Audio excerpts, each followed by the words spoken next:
नमस्कार दोस्तों, आपका हमारे चैनल वी इंस्पायर्ड में स्वागत है। दोस्तों, क्या आप जैसा बनना चाहते हैं वैसा नहीं बन पा रहे हैं, या जो आप चाहते हैं अगर वो नहीं हो रहा है, तो आज की यह कहानी आपके लिए है। दोस्तों, इस कहानी को अंत तक जरूर सुनें। दोस्तों, आज आपके पास जो कुछ भी है वो इसलिए नहीं कि आपकी किस्मत में इतना ही लिखा है या फिर आपकी किस्मत ही खराब है, बल्कि वो इसलिए है क्योंकि आप इतना ही डिजर्व करते हैं। दोस्तों, यह प्रकृति बड़ी ही न्यायप्रिय है। यह उसे उतना ही देती है जितना कि वह हकदार होता है, चाहे वो ज्ञान हो या धन। अभी आपके पास उतना ही है जितना कि आप हकदार हैं, लेकिन अगर आपको इससे भी ज़्यादा चाहिए तो आपको उसके काबिल बनना होगा। दोस्तों, ऐसा कौन सा गुण है जो आपको काबिल बनाता है? क्या आप उस गुण के बारे में जानना चाहते हैं?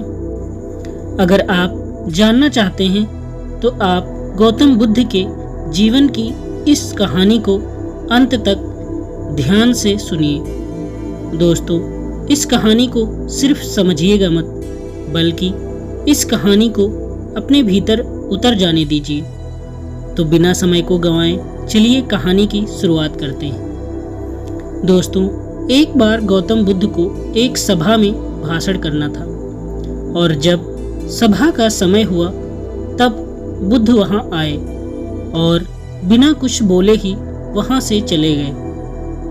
तकरीबन 100 से भी ज़्यादा लोग बुद्ध का उस सभा में इंतजार कर रहे थे, और बुद्ध के इस तरह के व्यवहार को देखकर सभी लोग बहुत चकित हुए, लेकिन किसी ने भी बुद्ध से कोई भी प्रश्न नहीं किया। दोस्तों, अगले दिन फिर से सभा का आयोजन हुआ, और दूसरे दिन सभा में लोगों की संख्या तकरीबन घट गई। इस बार तकरीबन 80 लोग सभा में बैठे हुए थे। बुद्ध सभा में आए, लेकिन इस बार भी बुद्ध ने वही किया, यानी बुद्ध इस बार भी आए और बिना कुछ बोले ही वहां से चले गए। लोग दोबारा से चकित हो गए, लेकिन किसी ने भी बुद्ध से कोई प्रश्न नहीं किया। अगले दिन सभा का आयोजन फिर से किया, लेकिन इस बार सभा में लोगों की संख्या और घट गई। इस बार सभा में केवल 50 लोग ही आए हुए थे। बुद्ध सभा में फिर से आए और उन्होंने इधर उधर देखा और बिना कुछ बोले ही सभा से चले गए। उसके बाद कुछ लोग क्रोधित भी हुए, क्योंकि लोग अपना काम छोड़ छोड़ कर आए हुए थे, लेकिन किसी ने भी बुद्ध से कोई प्रश्न नहीं किया। अगले दिन फिर से सभा का आयोजन हुआ। दोस्तों, आप लोग इस कहानी को जो सुन रहे हैं, आप में से भी कुछ लोग मन ही मन यह कह रहे होंगे कि अरे, कितनी बार सभा का आयोजन होगा। और आप लोगों को भी इस कहानी को सुनते वक्त इरिटेशन होना शुरू हुआ होगा, और जिन जिन लोगों को भी अभी इरिटेशन शुरू हो गई है, उन लोगों को तो यह कहानी बड़े ध्यान से सुनकर समझना चाहिए, क्योंकि यह कहानी आपके लिए ही है। अगले दिन फिर से सभा का आयोजन हुआ, लेकिन इस बार सभा की संख्या और ज़्यादा घट गई थी, यानी इस बार सभा में सिर्फ 30 लोग ही थे। फिर उसके बाद बुद्ध सभा में आए और मुस्कुराए। फिर से बुद्ध ने वही किया, यानी बिना कुछ बोले ही वहां से चले गए। इस बार भी लोग बहुत क्रोधित हुए, और इस बार लोगों ने पीछे से कुछ कहा भी और बड़बड़ाए भी, लेकिन बुद्ध ने उनके किसी भी प्रश्न का उत्तर नहीं दिया। दोस्तों, अगले दिन फिर से सभा का आयोजन हुआ, और इस बार लोगों की संख्या बहुत ज़्यादा घट गई थी, यानी इस बार सभा में कुल मिलाकर 15 लोग ही आए हुए थे। इस बार भी बुद्ध सभा में आए, लेकिन इस बार बुद्ध अपना आसन ग्रहण कर लेते हैं और बुद्ध ने उन 15 लोगों को उपदेश दिया और वो 15 लोग ही बुद्ध के भिक्षु बन गए और आगे चलकर उन 15 लोगों ने ही बुद्ध के ज्ञान को अलग अलग दिशाओं में फैला दिया। फिर एक दिन बुद्ध से किसी ने पूछा कि बुद्ध, आप कई दिनों तक बिना बोले ही सभा से क्यों चले जाते थे? फिर बुद्ध कहते हैं कि मैं उन लोगों को खोज रहा था जो लायक थे, यानी कि पहले दिन 100 से भी ज़्यादा लोग आए हुए थे। उनमें से ज़्यादातर लोग सिर्फ ऐसे थे जिन्हें मेरे उपदेश से कोई भी मतलब नहीं था, वे बस आ गए थे। और उसमें से ज़्यादातर लोग सिर्फ देखने और सुनने आए हुए थे कि सभा में क्या होता है। वो मेरे काम के लोग नहीं थे, क्योंकि वो लोग मेरे ज्ञान को औरों तक नहीं पहुंचा सकते थे। मुझे तो उन लोगों की खोज थी जो मेरे ज्ञान को जन जन तक पहुंचा सके।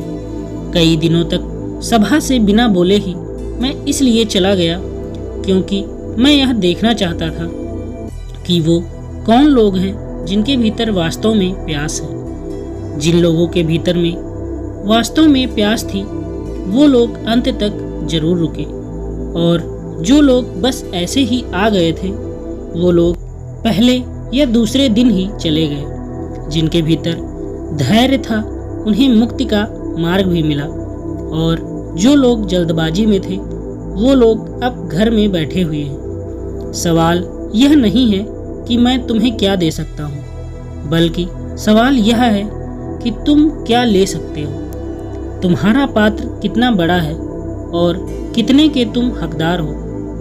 जितने के तुम हकदार हो उससे ज़्यादा तुम्हें नहीं मिलेगा।